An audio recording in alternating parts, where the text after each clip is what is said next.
जैसा कि नाम है, आप तक पहुंचाएंगे सही और सटीक खबर। जनता की सुननी है और सरकार को सुनानी है। ये है आई ऑफ ट्रुथ। अप्रैल में राज्यसभा में 37 सीटें खाली हो रही हैं। यहाँ से 10 राज्यों के सांसदों की रिटायरमेंट होने वाली है और इन सीटों के लिए 16 मार्च को चुनाव होने हैं।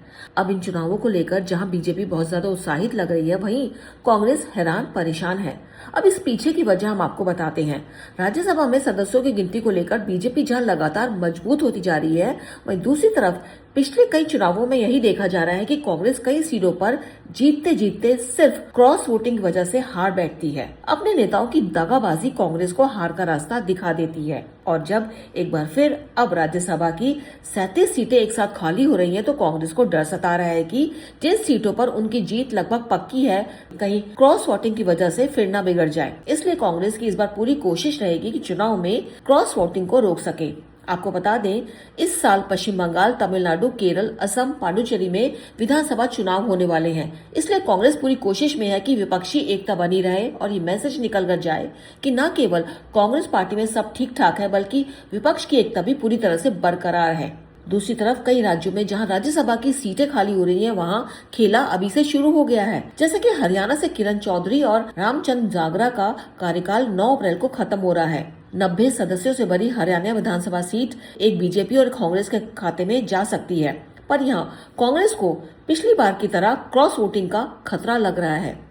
जी हाँ, पिछली बार क्रॉस वोटिंग के कारण कांग्रेस के अजय माकन हार गए थे। बीजेपी और जेजेपी ने हाथ मिलाकर निर्दलीय कार्तिकेय शर्मा को जिता दिया था।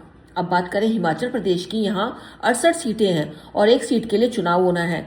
यहाँ 40 विधायक होने के बाद भी कांग्रेस को क्रॉस वोटिंग का डर सता रहा है, क्योंकि 2024 में कांग्रेस के अभिषेक मनु सिंह भी बहुमत होने के बावजूद हार गए थे, क्योंकि कांग्रेस के ही कुछ विधायकों ने दगा करके बीजेपी का हाथ थाम लिया था। वहीं दूसरी तरफ बिहार में 5 सीटों पर चुनाव है, पर यहाँ भी बीजेपी का पलड़ा भारी है और अगर कांग्रेस को यहाँ एक भी सीट जीतनी है तो आरजेडी वाम के साथ एआईएमआईएम से भी हाथ मिलाना होगा।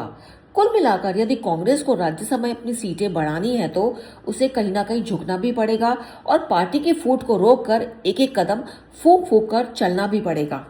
अनुजैन रोहतगी, आई ऑफ ट्रुथ।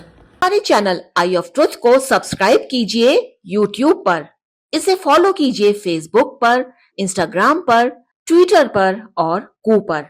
हमारे चैनल के बारे में फीडबैक देने के लिए हमें मेल कीजिए ioftruth.6@gmail.com पर।